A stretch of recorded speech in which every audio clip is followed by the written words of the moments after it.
Hello friends, welcome to our channel.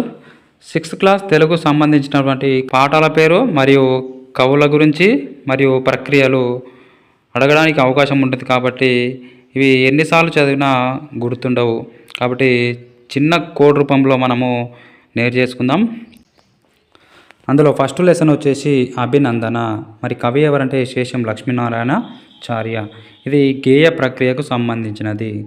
ఇక్కడ ఎట్లా గుర్తుంచుకోవాలంటే, లక్ష్మి అనే అమ్మాయి ఎక్కువగా గేయాలు పాడుతుండడం వలన అందరూ ఆమెను అభినందించారు.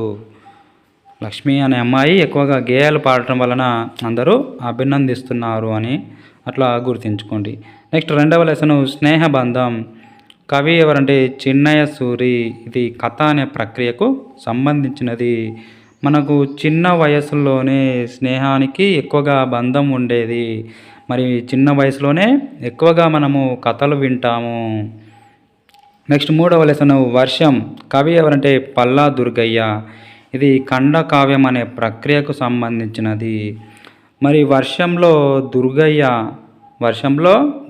ఏం చేశాడు అంటే, మంచి కండ కలిగిన పల్లీలను అమ్మేవాడు. దుర్గయ్య అనే వ్యక్తి ఏం చేసేవాడు, వర్షంలో మంచి కండ కలిగిన పల్లీలు అమ్ముతున్నాడు అని అట్లా గుర్తుంచుకోండి. నెక్స్ట్ లేఖ. నాలుగవ లెసను లేఖ. ఇది లేఖ యాత్రా రచనకు సంబంధించిన ప్రక్రియ. నెక్స్ట్ ఐదవ లెసను శతక సుధ.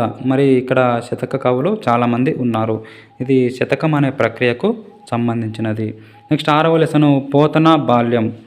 కవి ఎవరంటే వానమామలై వరదాచార్యులు. ఇది కావ్యం అనే ప్రక్రియకు సంబంధించినది. పోతన ఏం చేశాడు అంటే, బాల్యంలో వానలో మరియు వరదలో కావ్యతోటి ఆడుకుంటూ ఉండేవాడు. పోతన మరి తన బాల్యంలో వానలో వరదలో కావ్యతోటి ఆడుకునేవాడు. వానలో వరదలు వచ్చినా కూడా కావ్యతోటి పోతన బాల్యంలో ఆడుకునేవాడు. నెక్స్ట్ ఏడవ లెసన్ ఉడత సాయం. కవి ఎవరంటే గోన బుద్ధారెడ్డి. ఇది ద్విపద ప్రక్రియకు సంబంధించినది. ఉడత బుద్ధిగా ద్వి అంటే 2 సార్లు సహాయం చేసింది. ఉడత బుద్ధిగా ద్వి అంటే 2 సార్లు సహాయం చేసింది అని ఎట్లా గుర్తుంచుకోండి. నెక్స్ట్ 8వ లెసను చెరువు. ఇది స్వాగతం అనే ప్రక్రియకు చెందినది. మరి చెరువులో ఎవరైనా సూసైడ్ చేసుకోవాలన్న వారికి ఇది చెరువు అనేది స్వాగతిస్తూ ఉంటుంది. నాలో చెరువులో ఎవరు దుక్కినా కూడా వారిని నేను స్వాగతిస్తాను, కాబట్టి స్వాగతం. నెక్స్ట్ 9వ లెసను చీమల బారు. కవి ఎవరంటే పొట్లపల్లి రామారావు. ఇది వచన కవితకు సంబంధించినది. మరి చీమలు అన్నీ కలిసి బారుకు వెళ్తున్నాయి. ఎందుకు? పొట్ట నింపుకోవడానికి బారుకు వెళ్తున్నాయి. మరి బారుకు వెళ్ళిన తర్వాత, పొట్ట నిండిన తర్వాత మంచి మంచి వచనాలు మరియు కవితలు వస్తాయి. బారుకి వెళ్ళిన తర్వాతనే మనకు వచనాలు మరియు కవితలు ఎక్కువగా మంచి మంచి కవితలు మనము రాస్తామని అట్లా గుర్తుంచుకోండి. చీమల బారు, పొట్లపల్లి రామారావు, వచన కవిత అనే ప్రక్రియకు సంబంధించినది. నెక్స్ట్ 10వ లెసను బాలనాగమ్మ. ఇది జానపద కథకు సంబంధించినది, మనకు తెలిసే ఉంటుంది. నెక్స్ట్ పల్లెటూరి పిల్లగాడ. కవి ఎవరంటే సుద్దాల హనుమంతు. మరి ఇది పాట ప్రక్రియకు సంబంధించినది. పల్లెటూరి పిల్లగాడ పశువులగాసే మోనగాడ అనేది ఒక పాట ప్రక్రియకు సంబంధించినది, మనకు ఈజీగా గుర్తుంటుంది. నెక్స్ట్ 12th లెసన్, చివరి లెసన్ కాపాడుకుందాం. ఇది సంభాషణ అనే ప్రక్రియకు చెందినది. కాపాడుకుందాం అని ఎవరితోటి అంటుంటారు? ఇతరులతోటి సంభాషిస్తారు. కాబట్టి ఇది సంభాషణ అనే ప్రక్రియకు చెందినది. ఇట్లా సింపుల్ వేలో మనము గుర్తుంచుకోవాలి.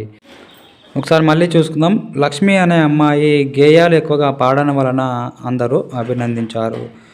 చిన్న వయసులోనే స్నేహానికి బంధం ఎక్కువగా ఉంటుంది. చిన్నప్పుడే కథలు బాగా మనము వింటాము. వర్షంలో దుర్గయ్య మంచి కండ కలిగిన పల్లీలను అమ్ముతున్నాడు. లేఖ అనేది యాత్రా రచన. పోతన మరి బాల్యంలో వానొచ్చినా వరదొచ్చినా కావ్యతోటి ఆడుకుంటూ ఉండేవాడు. ఉడత బుద్ధిగా 2 సార్లు సహాయం చేసింది లేదంటే చేస్తుంది. చెరువు ఎవరు సూసైడ్ చేసుకున్న వారిని అందరినీ స్వాగతిస్తుంది. చీమలు బారుకు వెళ్ళి పొట్ట నింపుకొని వచనాలు మరియు కవితలు ఎక్కువగా రాస్తాయి. బాలనాగమ్మ ఇది జానపద కథ. పల్లెటూరి పిల్లగాడ అనేది ఇది ఒక పాట. కాపాడుకుందామని ఇతరులతో సంభాషణ చేస్తారు కాబట్టి ఇది సంభాషణ అనే ప్రక్రియకు సంబంధించినది. ఇది 6వ తరగతికి సంబంధించినటువంటి కవి పరిచయాలు మరియు ప్రక్రియలు. మన వీడియోస్ కనుక నచ్చినట్లయితే లైక్ చేయండి, షేర్ చేయండి, సబ్స్క్రైబ్ చేసుకోండి. Thank you for watching.